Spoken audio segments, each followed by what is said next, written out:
faut déjà que les gens comprennent ce qui se passe et après, on peut agir. Mais tant que les gens sont dans un, comment dirais-je, dans une méconnaissance profonde de la réalité dans laquelle ils vivent, ils sont plongés dans une réalité virtuelle, tant que ça n'est pas mis à jour, il n'y a aucune action possible.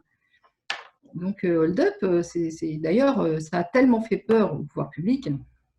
C'est dingue. Jamais on a vu ça. Un film avec autant de publicité dans tous les médias, mais tous, journaux, télévision, radio. Enfin, jamais j'avais vu ça. Jamais j'avais vu ça.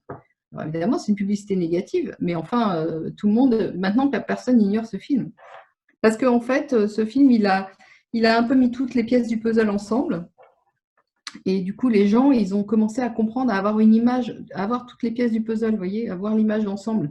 Alors que sinon, les médias s'évertuent, et avec beaucoup de talent, je dois le dire, à séquencer les informations.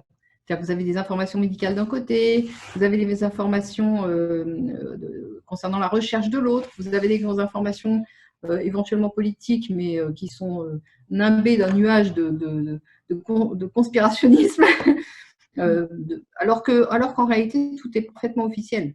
Je veux dire, on peut même pas, je ne sais même pas si on peut parler de complot, parce qu'un complot, c'est caché. Et là, en fait, ces gens ne se cachent pas. Ils annoncent tout officiellement. Mais par contre, si vous mettez toutes les pièces du puzzle ensemble, leurs annonces officielles avec les effets que ça a, là, ils ne sont pas contents. Parce que ce qui cache, en réalité, ça, c'est l'art de la guerre, enfin, c'est les techniques de la guerre chinoise. En fait, la meilleure cachette, c'est au grand jour. Et le grand jour, c'est officialiser tout, mais tout séquencer, tout mettre en petites cubes séparés qui n'ont pas de rapport les uns avec les autres. Et les gens sont complètement dans la confusion, ils sont confus, ils ne comprennent pas en fait. Ils ne peuvent pas, ils n'ont pas une représentation juste du réel.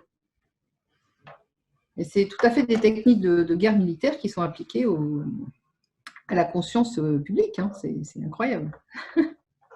Leur intérêt, c'est la concentration du pouvoir. Leur intérêt, c'est la prise de pouvoir politique mondiale. Leur intérêt, c'est de nous mettre...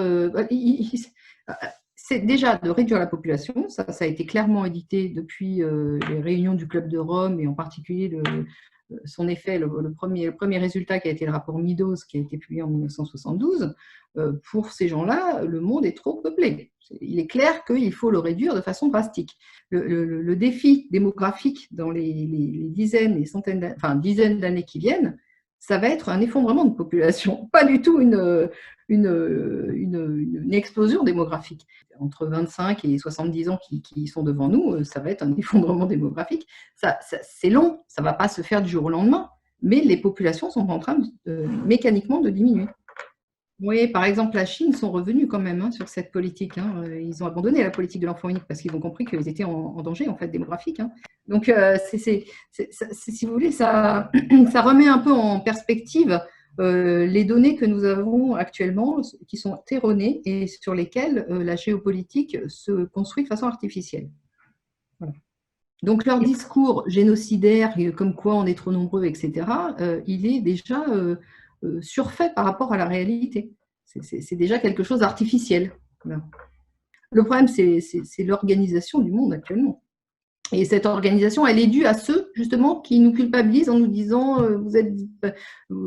c'est à cause de vous, la continuation de la vie sur Terre n'est plus viable, etc. etc. C'est grotesque. C'est l'inversion accusatoire que les globalistes apprécient particulièrement. Les décideurs économiques, en fait, se cachent derrière des structures juridiques opaques, la plupart du temps multiformes et hébergées dans les paradis fiscaux, et qui rendent très difficile, en fait, de suivre qui sont les personnes physiques réelles qui se cachent derrière tous ces statuts juridiques. C'est la raison pour laquelle je dis que ce sont je les qualifie de pouvoir économique, et je dis que c'est opaque parce que en réalité, ce sont des personnes physiques, mais elles sont très difficiles à déterminer. Par contre, ce qu'on sait, c'est qu'on connaît la méthode qu'ils utilisent pour se rendre anonymes. Donc, on sait qu'ils sont anonymes et on sait que ça ne peut pas être un hasard, parce que vous savez, dans les sciences humaines, il n'y a pas de hasard. C'est-à-dire que quand vous avez une règle qui apparaît tout d'un coup, c'est que quelqu'un l'a voulu et l'a décrétée. Donc, on ne peut pas estimer, c'est pas, si vous voulez, comme un coup de tonnerre qui arrive dans le ciel sans que personne ne soit à l'origine du phénomène. Là, dans les phénomènes d'organisation juridique et politique du monde, il y a toujours des personnes qui sont derrière. Et quand on dit personnes, il y a des intérêts, évidemment.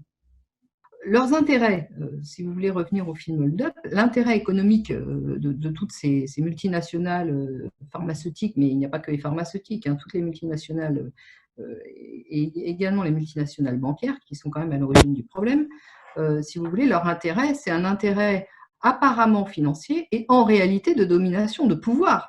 On est dans une lutte de pouvoir. Et vous savez que historiquement, et ça, je mets au défi n'importe qui de me prouver le contraire, à partir du moment où vous avez du pouvoir quelque part, vous avez toujours des complots. Les complots sont inhérents au pouvoir. Là où vous avez du pouvoir, vous avez du complot.